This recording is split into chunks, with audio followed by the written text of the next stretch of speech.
们的1000只朋友。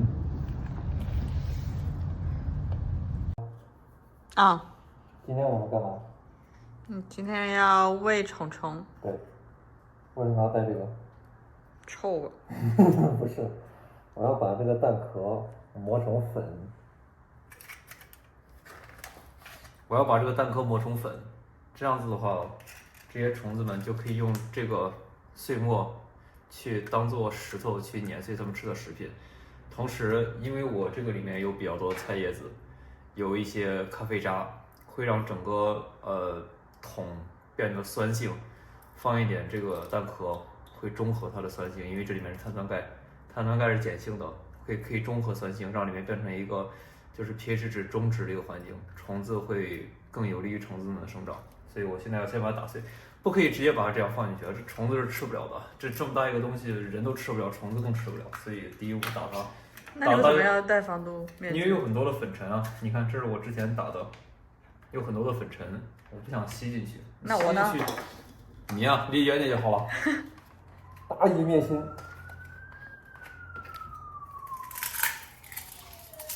可以推进一点，就把它给先这样子弄碎一点。每次不用放很多，就一般情况下1周2个蛋壳就很充足了，就完全可以够它们吃了。好，你可以稍微退后一点，你可以看打出来的效果。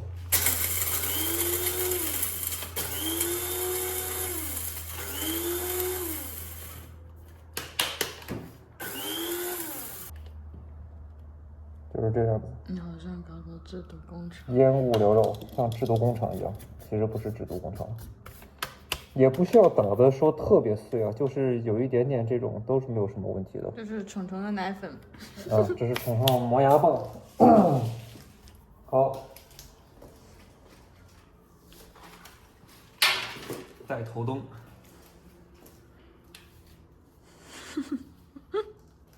这是喂虫。今天要加2个东西，一个是上一周攒的菜叶，还有一个呢就是刚磨的这个。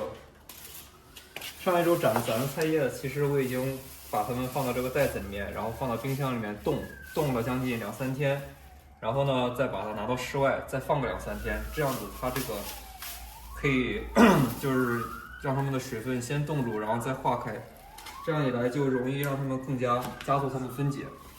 虫子们其实吃的是它的液体，所以如果是你的这些个厨余越容易变成液体的话，就越容易让它们消化完。虫子是液体？虫子没有牙，它们吃不了很多固体的，其实可以吃一些固体，但是吃不了很多。它们最主要就是液体，对于它们来说是最容易消化的。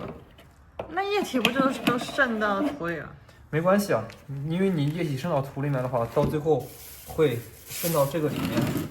这里面如果到时候液体多的话，是可以拿来，现在还没有，但是这里面如果将来液体多的话，是可以就是施肥，而且这个其实肥力特别高，你施肥的时候都是需要将近1:10的比例，甚至1:20的比例混合之后才可以用的，因为这个里面到时候的肥就是菜叶子剩下来的氮肥以及虫子的尿，它都是很肥的。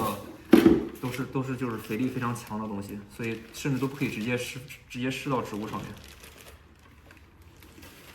好，可以看一下，其实之前上一次施的绝大多数都吃完了，好像有一些大的菜叶子、包菜叶子可能还吃不完，因为就像我说的，它太大了，它不降解，你可以把它稍微掰成小的。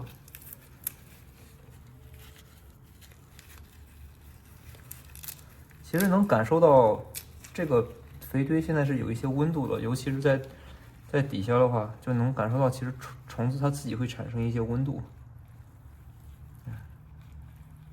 我还加了一些报纸在里面，都可以促进虫子的这个消化。很多人会担心这个东西有没有味道，其实目前来看的话没有什么味道，就是很正常的菜叶子或者是泥土的味道。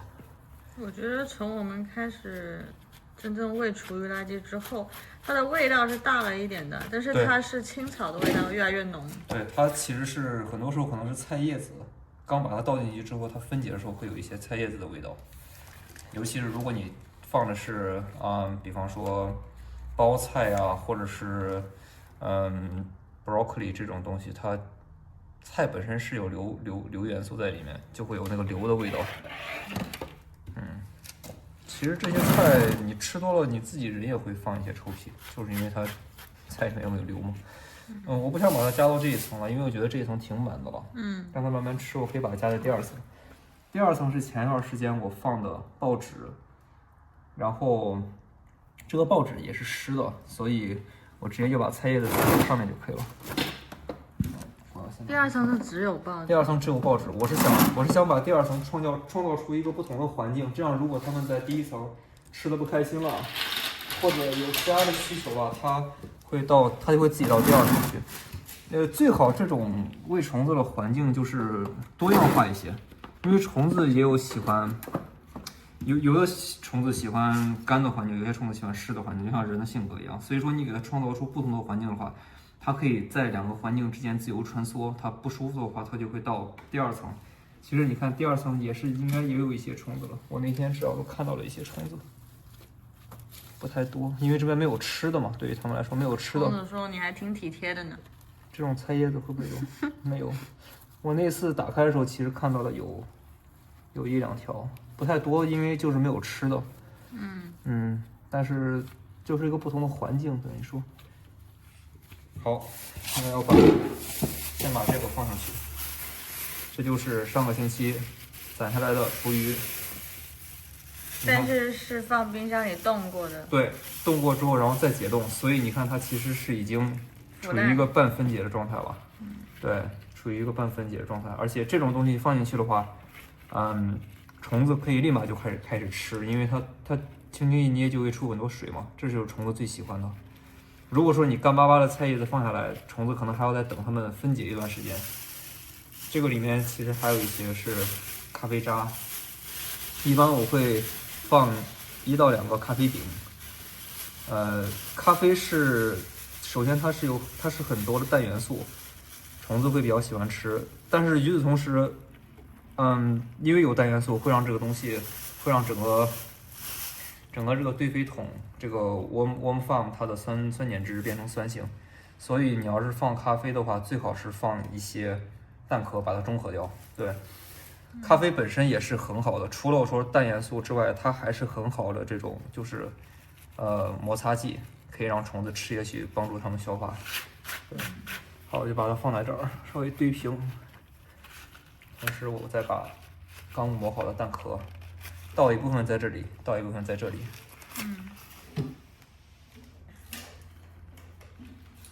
均匀的撒上来，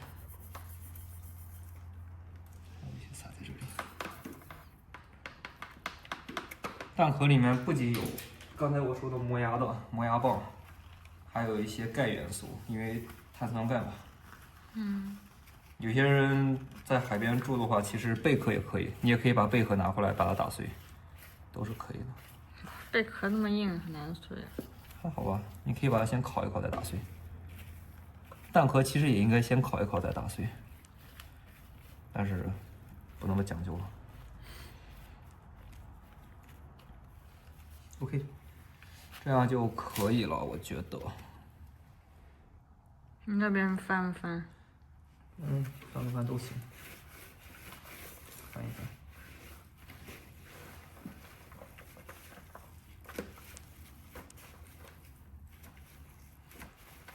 我比较喜欢它这个设计，就是它是很多层的，所以说虫子是可以在，而且你看每一层下面都是有这种孔，所以说虫子是可以在这里自由穿梭。虫子可以在这里自由穿梭，它有自己喜欢去的地方，它就会跑到那里；不喜欢的话，它就跑回来。对，最好其实就是创造出来这种多样性的环境，这样子虫子自己会过得比较开心，它可以自己选择。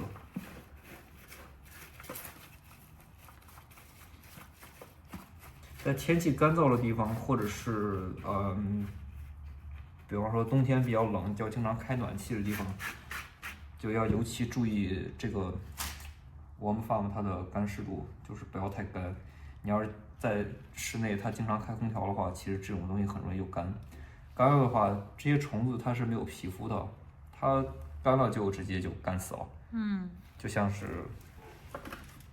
虫子干，这里就有一条虫子干，这就是一只不小心掉到外面的虫子。那像个树枝一样。对啊，这个虫子干呀。我记得之前还有一只，我把它丢回去了。我把它丢回去，这已经变成干了，已经死掉了。我就把它丢回去，让它其实丢回去的时候也会自己降解，就是对。然后这里有一个小的虫卵，看到没有？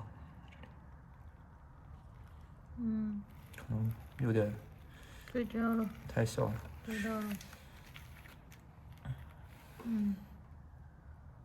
看。OK。那虫虫都不咋动。因为你在那儿照着它。你在这照。我在这儿照。你想让它动，我给你拉出来几号让它动动。还是别搞它们了。没所谓，翻一翻也好啊，翻一翻就是促进它们的这个，就是让氧气可以也渗透到下面，就不会让它形成一个厌氧环境。这里面其实不错的，很多虫卵，你看这边有很多虫卵，而且我能看到很多小虫子，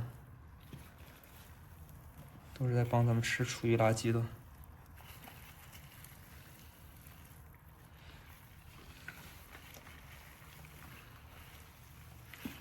还要多久才可以拿第一层的肥，就施肥呀？其实一般要将近五个月左右才可以。这么久？对啊，因为你是在不停的喂它们，然后它们是在不停的吃，然后就产生这个肥。什么时候你上面这一层就是，食物越来越少，然后，但是你见这个高度没有往下降，就说明其实大部分就已经是它们的屎了，它们的便便了。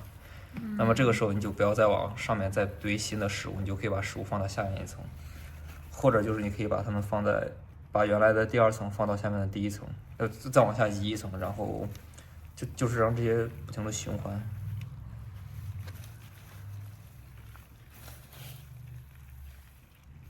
可以看到我们前几周吃了什么东西，这个应该是，好了，不想知道，就这样吧。这是菠菜。我们都是吃菜比较多的人。好了。好了，下一次什么时候见？其实每周我都会看的，但是你说每周都要往里面添加食物嘛，也不一定。你就是查它的湿度嘛？查它的湿度以及看他们大概吃了多少东西，需不需要添加？你像上一周，可以跟上一次视频对比一下，就发现其实上一周我添加了不少东西，现在已经吃的差不多了，就只剩这些大的他们没有吃完，那么我就稍微添一下。另外，其实跟温度也有关系，现在这个温度算是他们比较适宜的温度，大概是5到20度之间。如果说夏天太热的话，他们可能会不太吃得多，而且夏天最好不要放太多食物，因为食物会臭。现在是冬天，所以还好。就这样吧。虫子反正是不会饿死的，基本上不会饿死，除非你好几个月不喂它。好了，拜拜。拜拜，虫子拜拜，说再见，再见。